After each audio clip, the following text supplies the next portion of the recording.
because interdependence then helps countries to economically integrate and derive maximum benefit of any activity, whether it is bilateral or regional. So I think interdependence is important. And how we create that interdependence?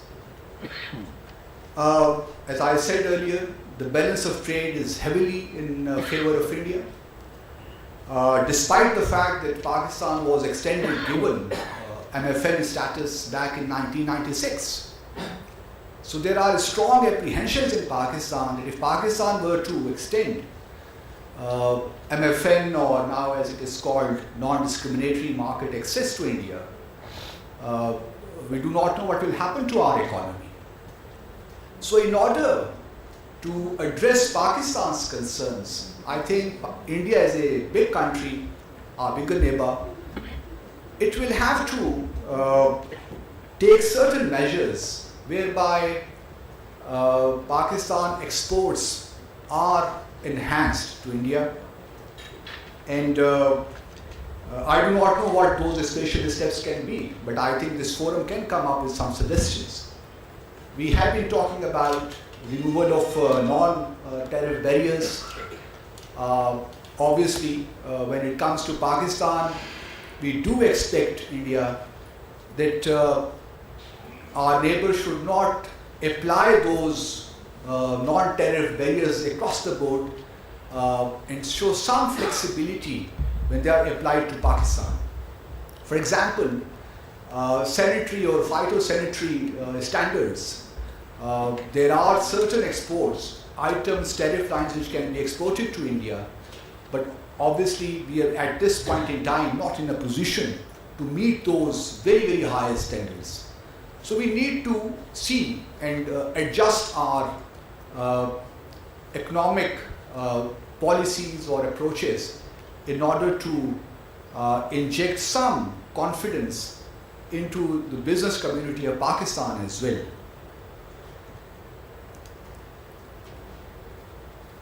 My fifth point would be that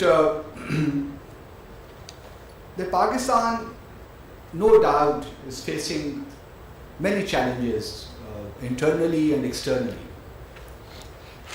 including terrorism. But despite heaviest of odds,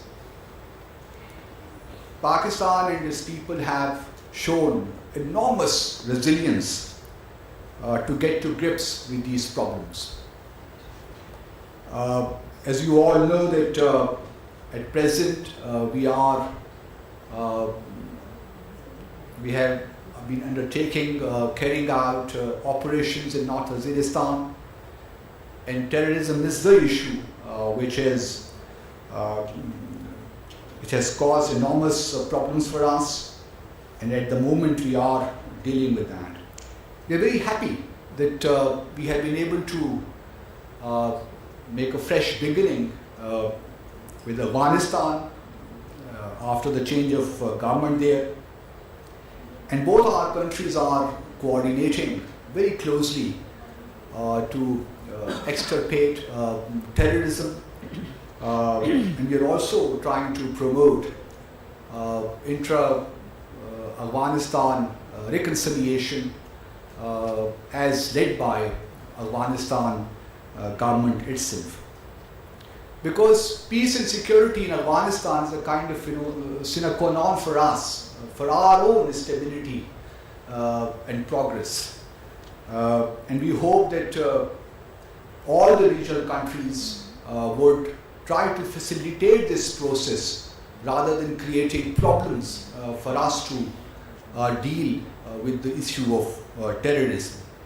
Because at the end of the day, terrorism is our common problem. It is a local problem, it's a national and regional problem, it's a global problem. So we all need to join hands in order to eliminate this scourge. Now to conclude, I would say that Pakistan's foreign policy has always based on principles. Prime Minister Nawaz Sharif, since he has taken over, he has been underlining the importance of regional connectivity and regional economic integration in an atmosphere free of tension and conflict. How discouraging, it is that intra-SAARC trade, if you look at it, it is not more than 5%, whereas in the European Union, intra-European Union trade is close to 59% of their total global trade. And when you look at ASEAN, their intra-region trade is around 25%. So we have not been able in South Asia to realize or take full advantage of the opportunities which have been unleashed by globalization. And the primary reason for that is Pakistan-India relations. And the distrust, as I mentioned earlier, does not allow us to cooperate with each other, to have a cooperative relationship, and to invest in our people. So as Sun Tzu once said that opportunities multiply as they are seized. So let us seize every possible opportunity and try to sit together across the table, discuss our issues, problems, and move forward. It has been very unfortunate that our two countries have been kind of stuck in a vicious circle. We have been taking one step forward and two steps back, so we need to get out of this. We need to avoid gridlocks, and I hope that with the help of people like yourself, because the business community has played an enormously important role in maintaining a relationship despite problems, political problems. So we count on you, count on your suggestions, your inputs as to how to move this whole process of normalizing our relations forward. So thank you very much once again, and I wish you, especially those guests who have come from Pakistan, all a very comfortable and productive stay in India. Thank you very much.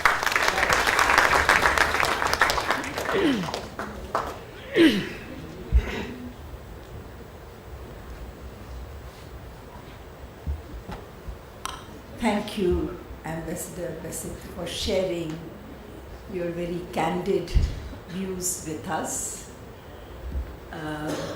All through the day, we have been hearing the perspectives from two sides of the border. For the evening, the organizers made it such that you get official perspective only from one side. We spare you another 15 minutes of getting the alternative Indian perspective, because we are here from a think tank and we've collected people from think tanks, civil society, and those in government, both who have held official positions and political positions. We've brought them all together to think beyond, so that we do not get stuck in the kinds of perspectives we hear from those who are fighting that day and night.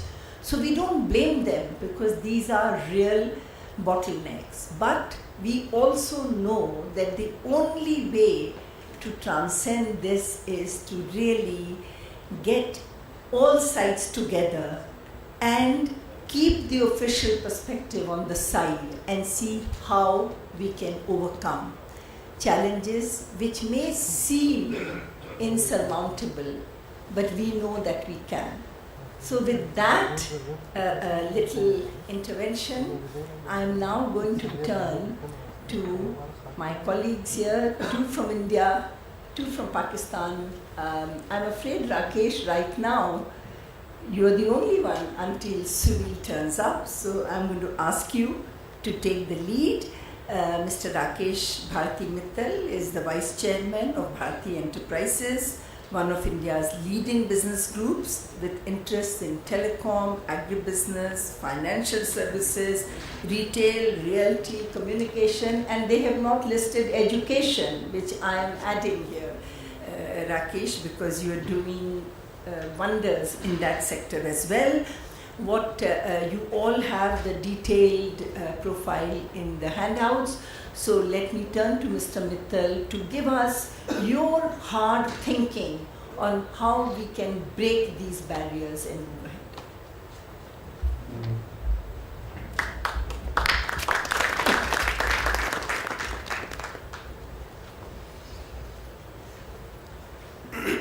Thank you, Dr. Ahluwalia. High Commissioner Mr. Abdul Basit, my friend Mr. Yawar Ali from Pakistan, and his colleague Sunil is on his way, so I will stand in for as long as he is not here. But that doesn't mean I'm going to take the entire evening. I know you've all had a very long day, and I think my job is to try to save a couple of very important things in the shortest possible time, because you all want to sort of get away and intermingle with each other and then talk about what needs to be done. As I entered in, the earlier session was going on, and there were some, if I may say, issues of conflict which were being discussed, and Ijaz Nabiji did end up with a picture of Mughal Azam, which all of us have seen. But before that, let me just pick up from where High Commissioner Basit just left. We all know there are conflicts and there are problems. Kashmir, Siachen, SAARC Creek, I mean, it just goes on. But the matter of fact is that today we are here to discuss how to break those barriers.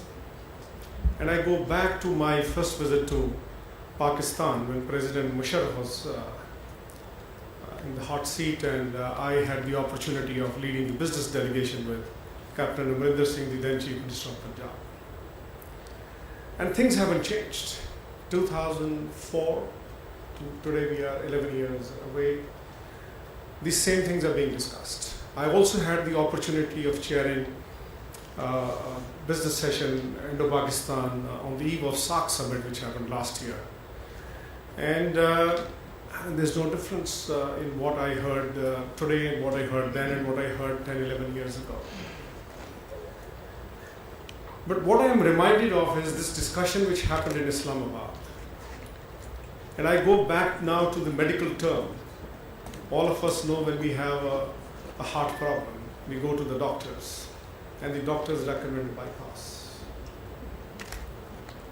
So there are three main arteries, and it really depends on which artery is how much blocked, and sort of you do a bypass, and the patient survives and lives for as many years as he or she can. So to me, this is exactly the same situation. We can keep on talking about problems and not come to a resolution. I would rather err on the wrong side and walk on a resolution which the medical field provides. Can we park these problems on the side and make a bypass and start discussing about other issues? And let me tell you why am I saying that. In the last 10, 11 years, I had the opportunity of a couple of times going to Lahore and Islamabad. Unfortunately, I've never been able to go to Karachi.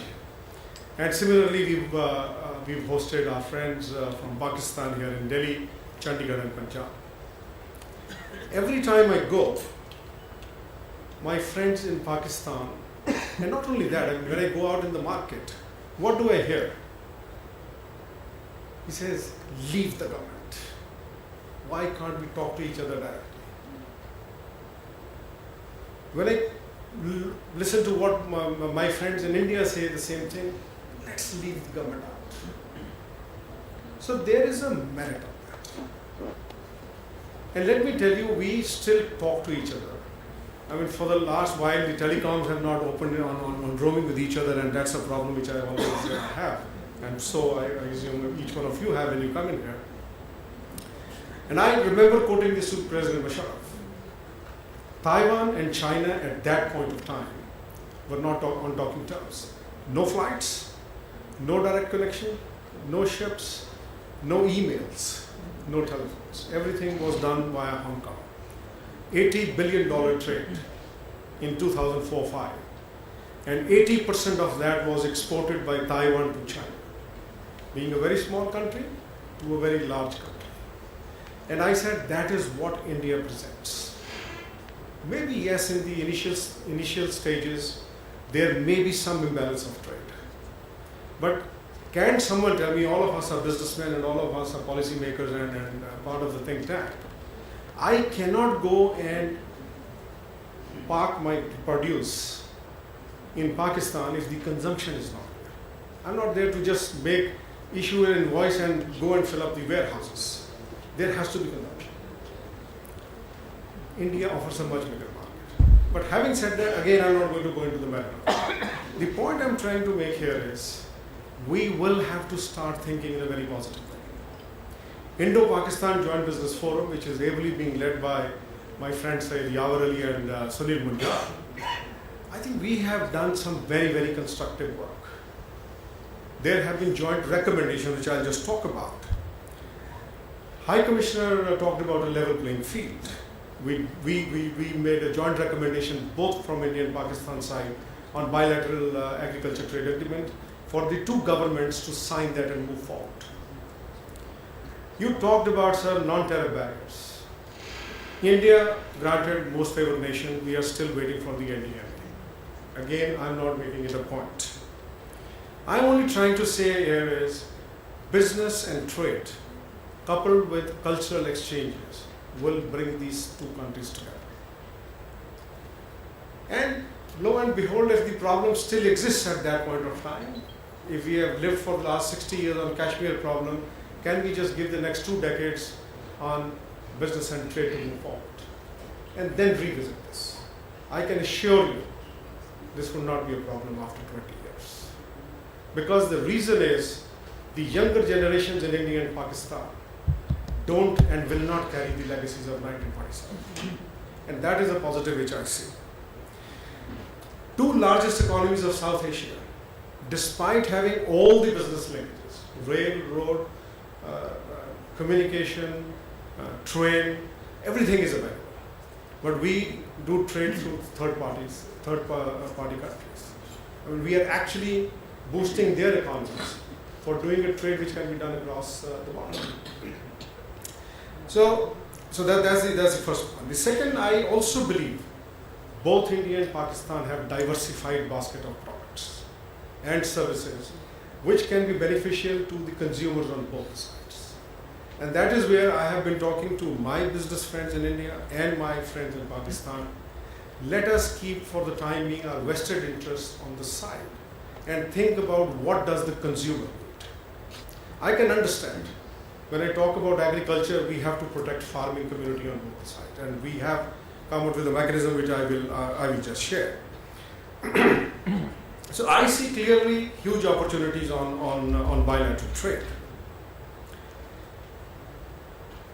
There are possible areas of cooperation, and let me just pick up on agriculture, dairy, fruit and vegetables, farm mechanization, academic collaboration. In fact, I made a very strong recommendation that Punjab Agriculture University and Agri University at Faisalabad should be the partners on both sides to talk about research, to talk about development in agriculture, academic exchanges.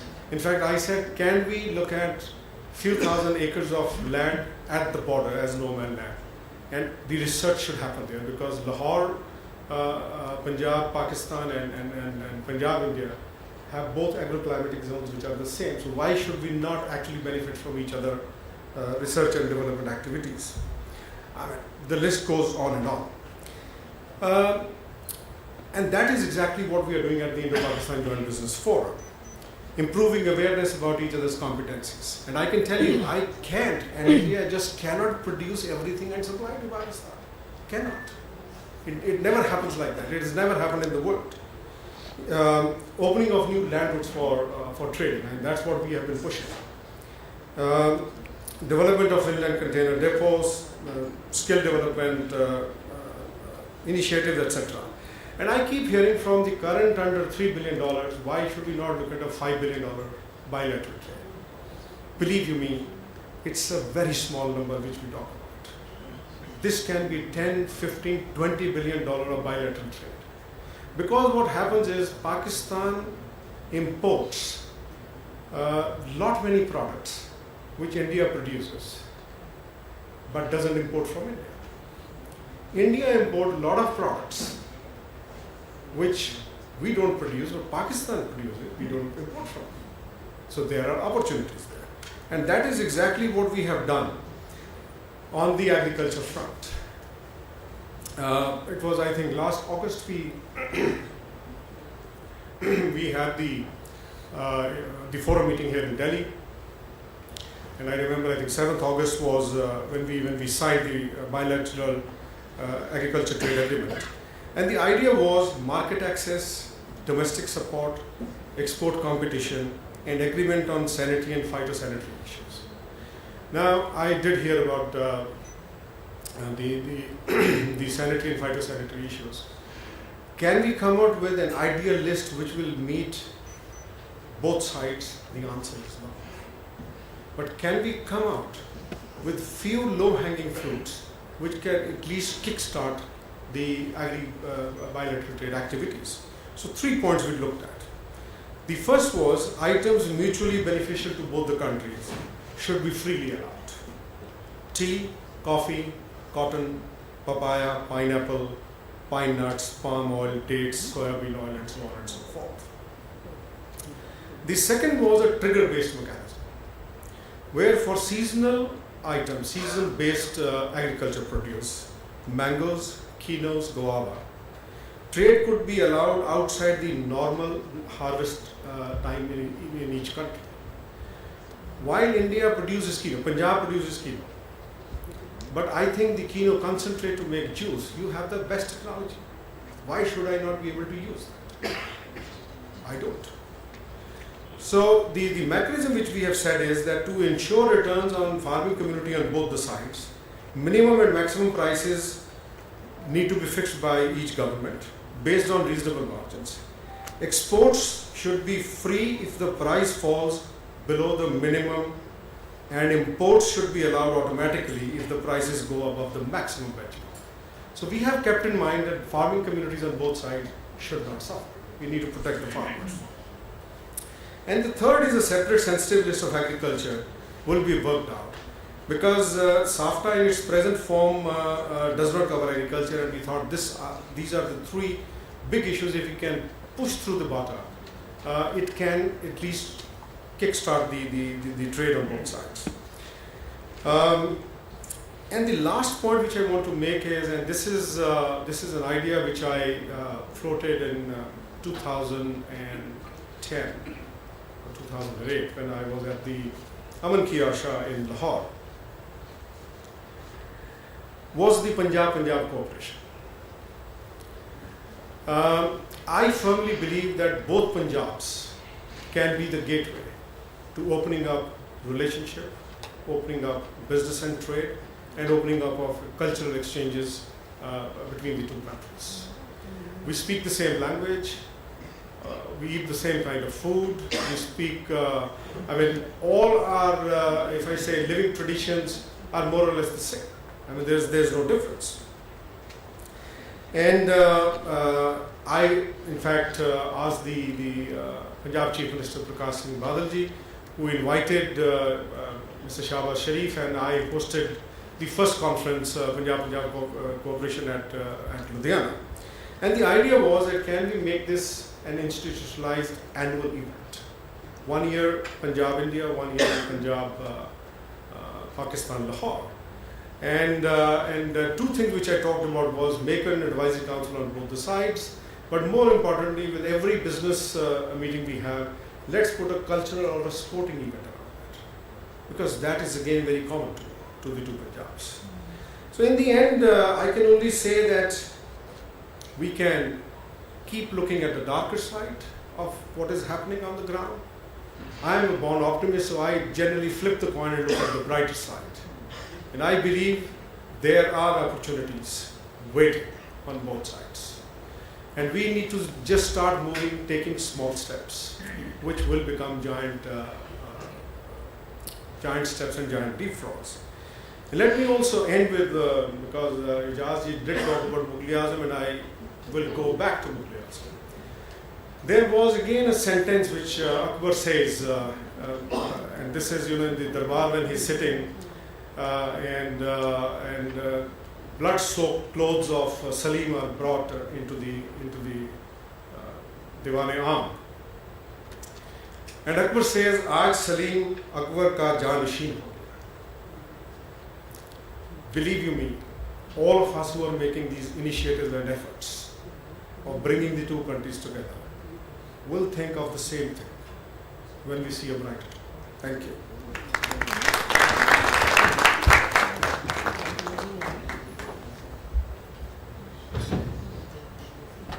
Thank you, Mr. Mittal. Our next speaker is a very special speaker, Mr. Salman Shah, who actually spearheaded a great deal of liberalization reforms as head of the economic team in Pakistan. Dr. Shah was Minister of Revenue, Economic Affairs and Statistics and advisor to the Prime Minister of Pakistan from 2004 to 2008.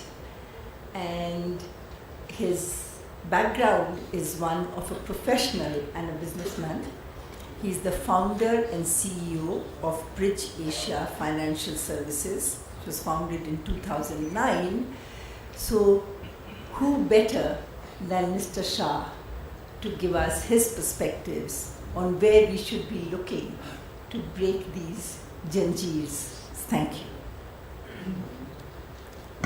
Thank you very much. Thank you for inviting us to this conference in Delhi. And it's always very invigorating to come and discuss these issues. Unfortunately, we have been discussing them for too long. And it's time that we try to bring some kind of closure and get the job done and get on with life. I think Mittal Saab was very right in saying that as a confidence-building measure, trade and economics can be a very important component in the drive for reconciliation between India and Pakistan. Unfortunately, it seems that the very confidence-building measure is falling victim to politics or is being sabotaged so that we can't move on in the reconciliation process. And we are also aware that it's the business community which will really ensure that the trade and economic relationship turns into a success, and that has consequential outputs in terms of reconciliation. But we also know that the business community to invest in trade with India and Pakistan, invest with resources and invest it with time, we have to reduce the risks of doing business with each other. And I think we have become masters in increasing the risks for trading with each other. The number one risk, of course, is the political risk. You never know I guess somebody talked about the 4 C's, continuity. You never know about whether this thing will continue or not. Then we have the regulatory risk. And we know in Pakistan there is a fairly high risk that any time regulations can change and all your models of viabilities can be thrown out of the window. And similarly, if you're investing in India-Pakistan trade, and if the regulatory environment deteriorates, your investment is going to be